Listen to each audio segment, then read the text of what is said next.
সমনীয়া বিহুৰে বিৰিণা পাত বিহু থাকে মানে বিহুকে বিনাবি বিহু বলে বিনা বিকাশ হয়। আজি অসমীয়া বাপতিসাহোন ৰঙালী বিহুৰ আজি গৰু বিহু সমগ্ৰ ৰাজ্যতে ঢোল পেঁপা গগনাৰ মাতে ৰজন জনাই পৰিছে। সমান্তৰালভাৱে তীৰ্থনগৰী হাজো সমষ্টিৰ অন্তৰ্গত হাজোৰ সূত্ৰনদী বাপুজী পুথিভঁৰালৰ সৌজন্যত ৬৯তম ৰঙালী বিহু ভাগি বৰ্ণাঢ্য কাৰ্যসূচীৰে ১৮ মে'ত অনুষ্ঠিত কৰা হ'ব যদিও আজি প্ৰথম গৰু বিহুৰ আজি প্ৰথম দিনত তেওঁলোকে পতাকা উত্তোলন কাৰ্যসূচী অনুষ্ঠিত কৰিছে আৰু এক অসমীয়া নৱবৰ্ষৰ তেখেতসকলে এক পৰম্পৰা ৰক্ষা কৰি পতাকা উত্তোলন কাৰ্যসূচীৰ লগতে শ্বহীদ তৰ্পণ কাৰ্যসূচী অনুষ্ঠিত কৰিছে। আমাৰ লগত আয়োজক সমিতি বিভাগৰ ব্যক্তিসকল আছে। আমি তেওঁলোকৰ লগত মানে আজিৰ কাৰ্যসূচীৰ বিষয়ে কথা পাতিবলৈ চেষ্টা কৰিম। দাদা, আমি সূত্ৰনদী বাপুজী পুথিভঁৰালৰ সৌজন্যত প্ৰতি বছৰে অনুষ্ঠিত কৰি অহা ৰঙালী বিহু এইবাৰো আমি আমাৰ এই কাৰ্যসূচী আজি প্ৰথম কাৰ্যসূচী মতে আমি পতাকা উত্তোলন কৰিলোঁ। তাৰপিছত আমাৰ শ্বহীদ তৰ্পণ অনুষ্ঠানো হৈ গ'ল। গতিকে আমাৰ যি সূত্ৰনদী গাঁৱৰ পৰম্পৰা, এই পৰম্পৰাগত ৰঙালী বিহুৰ ঐতিহ্যমতে আমি আমাৰ প্ৰতিজন ব্যক্তিৰ গাতে আমাৰ ৰঙালী বিহুৰ যি মানে মাদকতা, যি মানে আমাৰ এই সংস্কৃতিৰ লগত মানে জড়িত হৈ সংস্কৃতিবান হৈ পৰিচয় দি আহিছে। গতিকে এইবাৰো আমি তাৰ ব্যতিক্ৰম হ'বলৈ দিয়া নাই। গতিকে আমাৰ বিহুৰ আমাৰ সাংস্কৃতিক অনুষ্ঠানবিলাক অলপ পিছে পৰেও আমি মানে আছে। মে' মাহত আমি মানে 18 মে'ত আমি ভাবিছোঁ।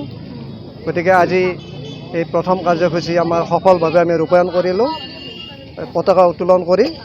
গতিকে আমি প্ৰতি বছৰে যেন এইটো আমি পালন কৰি থাকিব পাৰোঁ, আমি ভগৱানৰ ওচৰত প্ৰাৰ্থনা কৰিছোঁ। ধন্যবাদ। নিশ্চিতভাৱে ক'ব লাগিব সূত্ৰনদী বাপুজী পুথিভঁৰালৰ এক ঐতিহ্যমণ্ডিত সুকীয়া বৈশিষ্ট্য আছে আৰু সেই বৈশিষ্ট্য পালন কৰি তেওঁলোকে প্ৰতি বছৰে পালন কৰি আহিছে। এই ৰঙালী বিহু বা পহিলা বহাগত যেতিয়া কুলিয়ে মাতে তেতিয়াহে আমাৰ বিহু লাগে।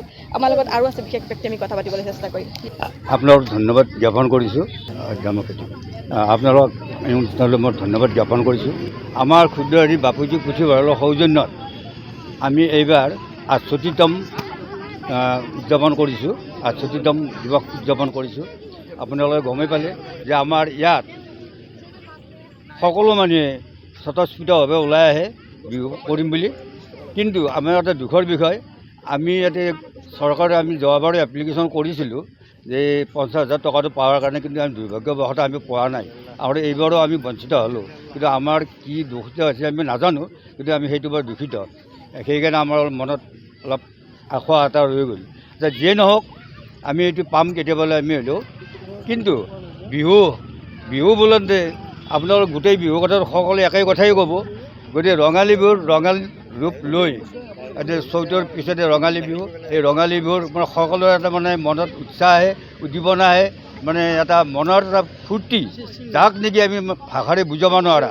ঠিক তেনেকুৱা এটা উৎসৱ এটা আহে, পৰম্পৰাভাৱে চলি আছে, আমিও কৰিছোঁ। আৰু আমাৰ পতাকা এখন উত্তোলন হৈছে।